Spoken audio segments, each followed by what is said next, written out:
기도드리겠습니다. 은혜와 사랑의 하나님, 감사드리고 찬송드립니다. 귀한 주일 허락하시고 오늘도 하나님께서 기뻐 받으실 예배, 신령과 진정의 예배 드릴 수 있도록 은총과 사랑 베푸시니 감사드립니다. 이 어려운 때에 주님 전에 나오지 못하지만 삶의 자리에서 드리는 예배가 더 은혜롭고 또 하나님의 놀라우신 역사를 경험하는 복된 예배 시간, 은총의 시간 될 수 있도록 인도하여 주옵소서. 하나님 말씀 들을 때에도 진리와 생명의 말씀으로 아멘으로 화답하게 하시고, 말씀 통해 은혜 받고 말씀을 통해서 하나님의 크신 은혜 더 깊이 깨닫고 감사함으로 영광 돌리는 복된 시간, 은총의 시간 되도록 인도하시기 원하고 예수 그리스도의 이름으로 기도드립니다. 아멘.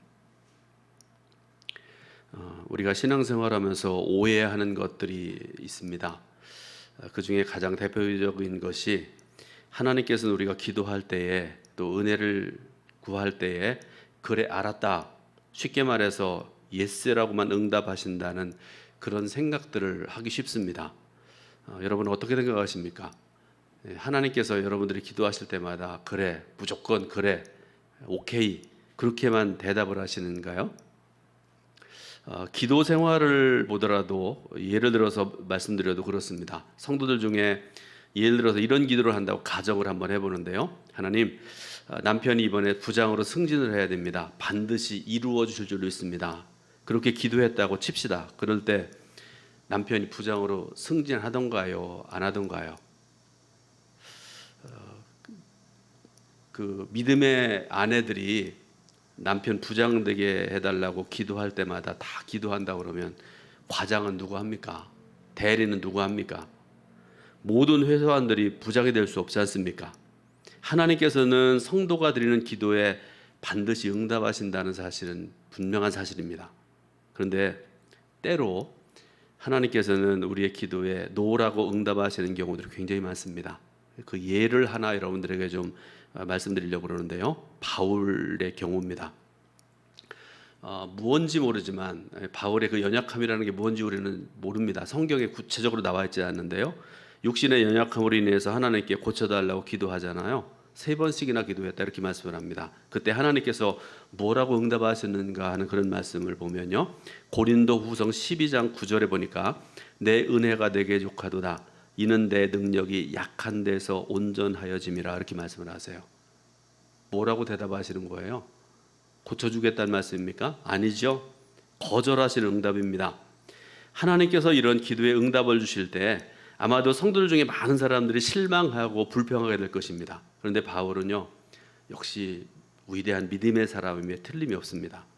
하나님의 그 말씀을 듣고 바울이 하는 고백을 보게 되면요, 9절 후반절부터 10절 말씀, 고린도 후서 12장 9절 후반절부터 10절 말씀을 제가 읽어드립니다.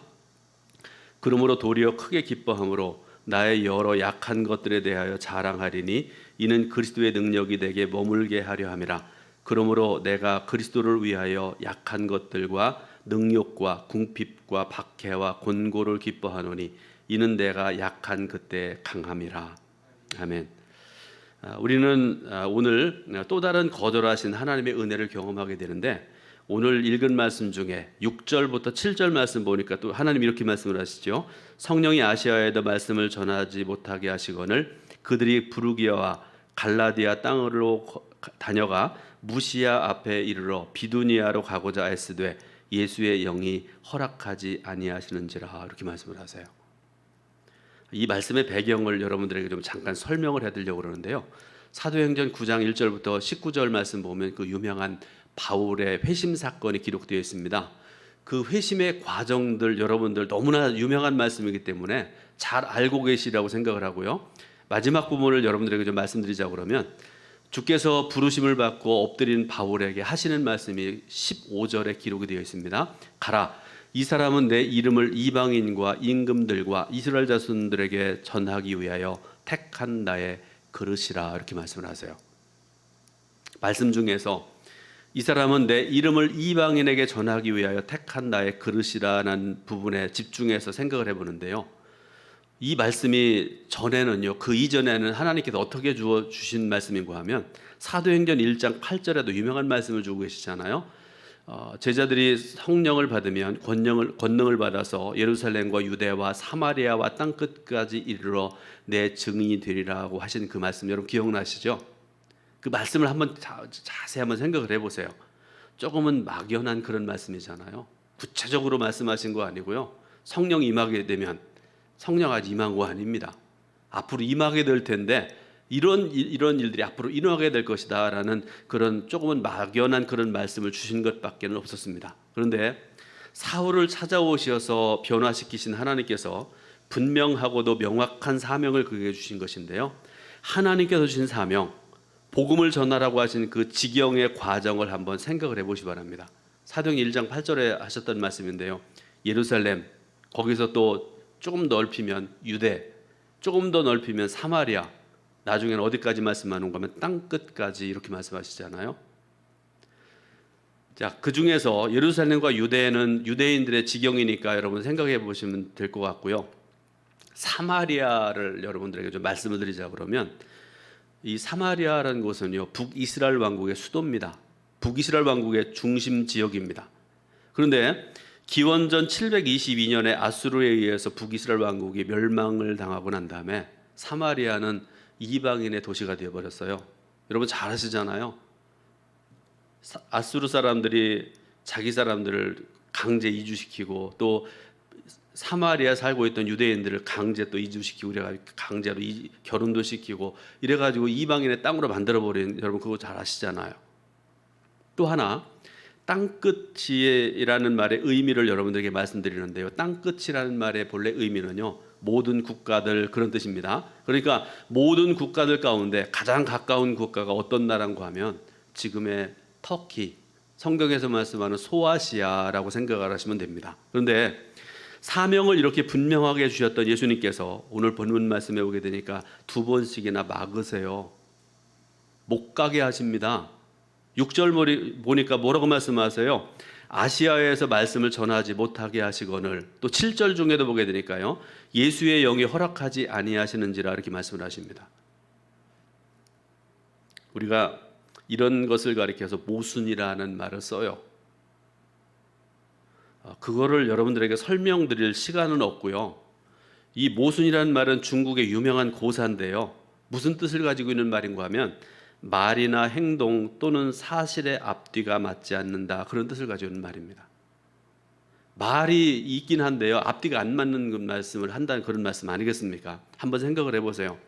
언제는 하나님께서 사마리아와 땅끝까지 이르러 복음을 전하라고 명령을 하시는데요, 또 언제는 막으시고 허락하지 않으십니다. 어떻게 해야 됩니까? 여러분에게 이런 상황이 닥친다고 그러면 여러분 어떻게 하실 거예요? 모순도 이런 모순이 없습니다. 막으시고 거절하신 하나님, 우리를 보호하시고 인도하신 하나님께서 왜 우리의 계획을 거절하시는지 그 이유가 3가지가 있는데요. 첫 번째로 하나님은 우리의 계획이 하나님의 뜻과 반대될 때 거절하십니다. 그 계획이 우리의 삶에 죄가 되고 해가 되기 때문에 그렇습니다. 이 경우에 하나님의 거절은 정죄의 신호입니다. 여러분, 우리가 자녀를 사랑하지만 아직 예를 들어서 한 3살 먹은 어린아이가 엄마한테 칼을 달라고 막 그렇게 한번 졸른다고 생각을 해보세요. 아주 잘 드는 칼. 여러분들이 어머니라면, 여러분의 아버지라고 하면 주실 것 같아요? 안 주실 것 같아요? 안 주겠죠. 가지고 있으면 오히려 뺏을 것 같습니다. 그러므로 이런 거절 앞에서 우리 믿음의 사람들 해야 될 일은 뭔가 하면 좌절하는 것이 아니라 회개하고 하나님께서 원하시는 삶의 방향으로 돌이키면 됩니다. 2번째로 하나님은 우리에게 기다림이 필요할 때도 거절하십니다. 이 경우에 하나님께서는 우리의 계획을 완전히 안 된다고 하시는 것은 아닙니다. 아직 이 성도가 인격적으로 부족하고 영적으로 성숙되지 않아서 때를 기다려야 된다고 말씀하시는 거죠. 이런 경우에 하나님의 거절은 기다림의 신호입니다. 여러분, 나는 급하고 나는 이거 해야 되는데 하나님께 기다리라 신호하실 때 기다릴 줄 아는 성도가 되어야 됩니다. 겸손하게 훈련받으면서 조용히 기다리고 하나님의 때를 기다릴 줄 아는 저 여러분들이 될 수 있기를 주님의 이름으로 부탁을 드립니다. 그런데 또 다른 중요한 세 번째 이유가 있습니다. 오늘 우리는 이 세 번째 이유를 본문을 통해서 발견하고요, 그 말씀을 통해서 함께 은혜 받기를 원하는데, 자, 왜 하나님께서 우리에게 이 말씀을 주시는가? 첫 번째 이유는요, 거절하시는 하나님의 모습을 오늘 말씀을 통해서 우리가 보게 되는데, 바울 일행이 가려고 했던 소아시아, 여러분 소아시아는 오늘날 터키의 서부 지역, 그러니까 성경에 보게 되면 에베소라는 유명한 교회가 나고 지역이 나오고 그러잖아요. 에베소와 그 주변 지역입니다. 그런데 여러분, 바울 일행이 이곳에 온 이유가 뭔지 아시죠? 바울이 예루살렘을 떠나서 에베소까지, 소아시아까지 온 이유가 뭐예요? 여행을 위해서 간 거 아니지 않습니까? 하나님의 명령을 감당하기 위해서, 곧 하나님의 말씀인 복음을 전하기 위해서 온 것인데, 하나님께서 성령님을 통해서 막으신 것입니다. 여기서 여러분들에게 질문 좀 하나 하려고 합니다. 최근에 하나님께서 여러분들이 간절히 원했던 계획과 생각들을 막으셨다, 혹은 거절하셨다고 느낀 적이 있으신가요? 나는 참 급한데, 나는 이거 이루어야 되는데 하나님께서 막으신 적이 있으신가 하는 그런 질문입니다. 또 하나, 하나님을 위해서 열심히 일했는데 오히려 하나님께 거절당한 느낌이 여러분들에게 있었는가 하는 그런 질문입니다. 자신들의 계획이 막히자 바울과 일행들은요, 어떤 일을 하는가 하면 오늘 본문에 나와 있는 말씀이잖아요. 부르기아와 갈라디아로, 다시 무시아로, 또 비두니아로 이동하면서 선교의 길을 찾았습니다. 자, 여기서 여러분, 비두니아라는 지역 도시 이름이 나오는데요, 헬라 도시의 가장 대표적인 도시, 쉽게 말해서 계획적으로 잘 이렇게 이루어진 그런 큰 도시, 그런 도시라고 알려지는 그런 곳이고요. 그곳에는 이미 유대인들이 정착민이 되어서 살고 있어서 바울 일행이 선교 거점으로 삼기에 참 좋은 곳이었다, 이렇게 주석책에 보면은 나와 있습니다. 그런데 그 시도마저 예수님의 영이 허락하지 않으셨다, 이렇게 말씀을 하세요. 이렇게 또다시 선교의 길이 막히니까 바울 일행이 또 어떻게 하는가 하면요, 무시아를 지나서 드로아까지 내려가게 됩니다. 여러분, 최선을 다했습니다.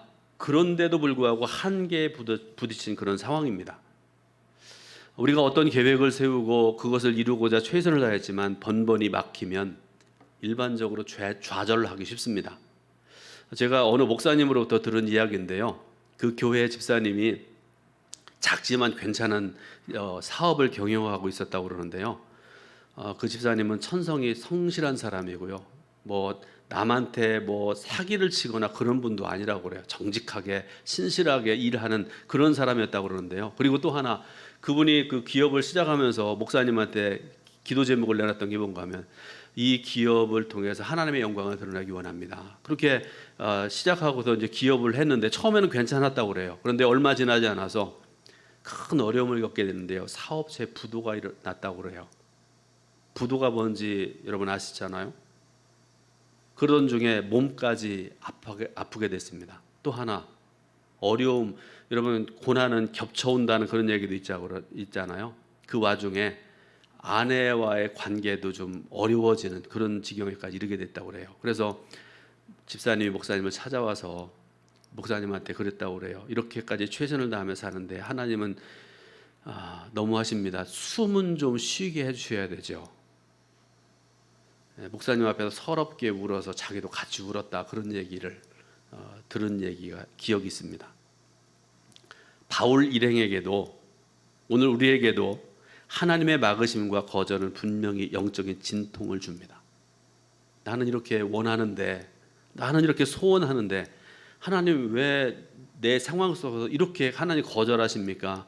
우리가 그것 때문에 힘들어하기도 하고, 그것 때문에 어떤 사람은 좌절하기도 하고 그러는데요. 그러면 그럴 때에 우리 믿음의 사람들이 어떻게 해야 될 것인가를 여러분에게 다시 한번 말씀드리는데요, 두 번째로 하나님의 계획을 인정하는 성도가 되어야 된다 하는 사실입니다. 바울 일행이 최선을 다해서 선교의 길을 찾았음에도 불구하고 그들은 한계에 빠졌습니다. 그래서 드로아 항구에 서 있는 바울 일행의 심정이 어떠했을까를 여러분 한번 생각을 해보세요. 최선을 다했잖아요. 한 번 막혔는데 또 다시 길을 찾았는데 또 막혔잖아요. 복음의 길은 열리지 않았고 쳇바퀴 도는 것처럼 헤매는 듯한 그런 느낌을 가졌을 것입니다. 그런데요, 바로 그 순간 하나님께서 환상을 통해서 당신의 계획을 알려주십니다. 9절 말씀 보니까 이렇게 말씀을 하시죠.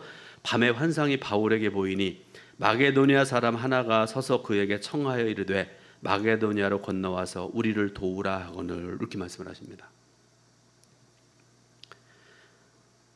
사도행전에서 환상은요, 기도와 긴밀하게 연결되어져 있는 것을 볼 수가 있습니다.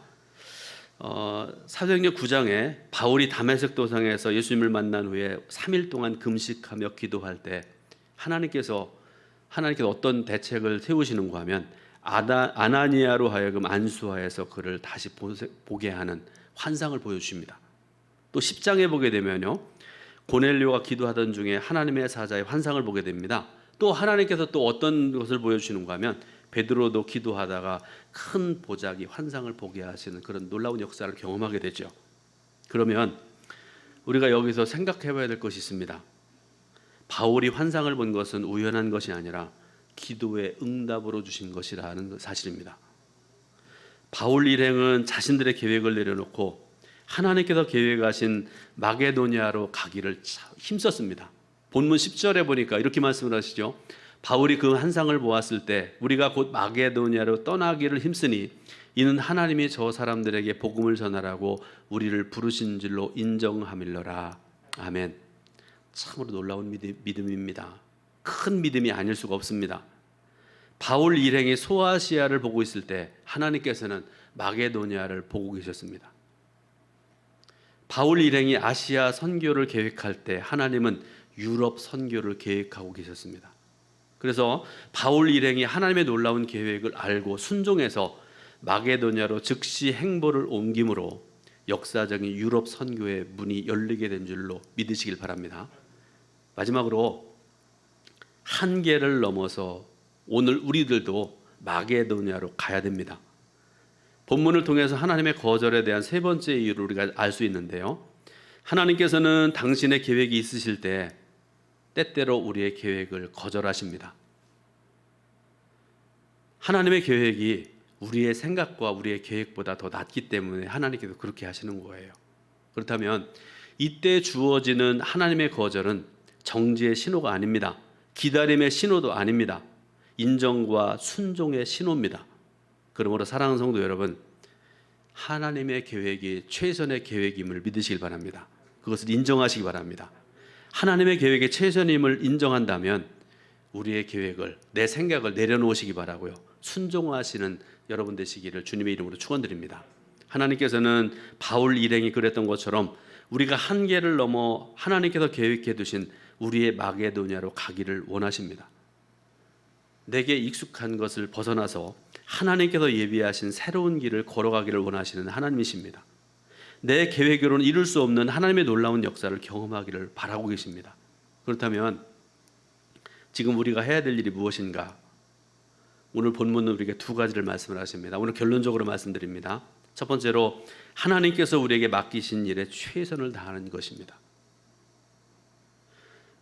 요즘에 그 코로나19 상황이고 그래서 목사님들 자주 만나지도 못하고 그러는데요, 그럴 때마다 하시는 말씀, 목사님들 하는 말씀들이 할 일이 없다, 그런 말씀들을 많이 하세요. 할 일이 없다, 가서 신방하기도 어렵고 뭐 만나기도 어렵고 회의하기도 어렵고 어렵다고, 할 일이 없다고 그렇게들 많이 하세요. 일면 맞는 말이죠. 그렇지만 여러분, 이 상황에서 하나님께서 목사로서의 내게, 또 장로로서의 내게, 권사로서의 내게 하나님께서 맡기신 일이 있을 거예요. 찾으시기 바랍니다. 그리고 그 일을 감당하기 위해서 최선을 다하는 저와 여러분들이 될 줄로 믿으시길 바랍니다. 소아시아에서 복음을 전하려고 했던 계획이 막혔을 때 바울 일행은 최선을 다해서 복음 전파의 길을 찾았습니다. 마찬가지로 오늘 우리들도 가정과 교회와 직장에서 하나님께서 내게 맡기신 일을 감당한 일에 최선을 다해야 됩니다. 최선을 다하지 않으면서 하나님의 도우심만을 구하는 것은요, 어리석은 짓입니다. 성경적인 일도 아닙니다. 두 번째로, 맡겨진 일에 최선을 다하는 것보다 더 중요한 것이 있다는 것을 여러분은 알아야 됩니다. 그게 뭔가 하면 하나님의 계획을 인정하고 순종하는 것입니다. 그런데 하나님의 계획을 인정하기 위해서 전제되어야 될 것이 하나가 있는데, 그게 뭔가 하면 다른 거 아니잖아요. 하나님의 계획이 무엇인지를 아는 것. 그것을 알기 위해서 최선을 다해 살아가되 언제나 한계에 부딪힐 때 간절히 기도하는 저와 여러분 되시길 바랍니다. 하나님께서는 바울 일행이 기도할 때 환상을 통해서 하나님이 가지고 계신 계획들을 다 보여주세요. 저와 여러분들이 믿는 하나님, 바울이 복음을 전했던 2000년 전이나 2021년 8월 둘째 주일 오늘이나 동일하신 하나님이십니다. 하나님께서는 우리가 기도할 때 지금도 말씀과 깨달음과 영적인 체험과 돕는 사람들의 다양한 방법을 통해서 하나님의 그 귀하신 계획들을 알려주시는 하나님이십니다. 그러므로 여러분, 하나님의 계획을 인정하시기 바랍니다. 내 계획을 내려놓고 하나님의 계획에 순종하시기 바랍니다. 쉽게 이해되지 않지만 하나님의 계획을 인정하고 순종하며 하루하루를 살아갈 때 그 어느 순간인가 하나님께서 예비하신 영적인 마게도냐에 서 있는 여러분 자신을 발견하게 될 것입니다. 이제 말씀의 결론을 맺습니다. 사랑하는 여러분 중에 하나님의 거절을 경험한 분이 있습니까? 그런데 그 거절 뒤에는 여러분이 전혀 예상하지 못한 하나님의 은혜가 있다는 사실을 믿으시길 바랍니다. 또 하나, 하나님의 뜻과 반대된 계획 때문에 그분의 거절을 경험하고 계십니까? 멈추어 회개하고 돌이키시기 바랍니다. 회복의 은혜를 경험하게 될 줄로 믿습니다. 마지막으로, 나의 계획을 뛰어넘는 하나님의 계획이 있기에 그분의 거절을 경험하셨습니까? 하나님의 계획을 인정하고 순종하시기 바랍니다. 그럴 때 예상하지 못한 하나님의 놀라운 섭리와 은혜를 경험하게 될 것이고, 그래서 오늘 저와 여러분들도 바울처럼 크고 귀하게 아름답게 쓰임받는 복된 삶을 살아가게 될 줄로 믿으시길 바랍니다. 기도하겠습니다. 하나님 은혜와 사랑 감사드립니다. 오늘도 예배드리게 하시고 말씀 듣게 하시는 그 은혜, 그 사랑을 감사드리고 찬송드립니다. 거절하신 하나님의 은혜와 뜻이 무엇인지 오늘 말씀을 통해 들었는데, 하나님, 때로 하나님께서 안 된다 거절하실 때 하나님의 뜻을 알고 멈추어 설 줄도 알고 순종하고 돌이킬 줄도 아는 바울 같은 믿음의 사람들, 축복의 사람들, 순종의 사람들에게 인도하여 주옵소서. 감사드리고 예수 그리스도의 이름으로 기도드립니다. 아멘.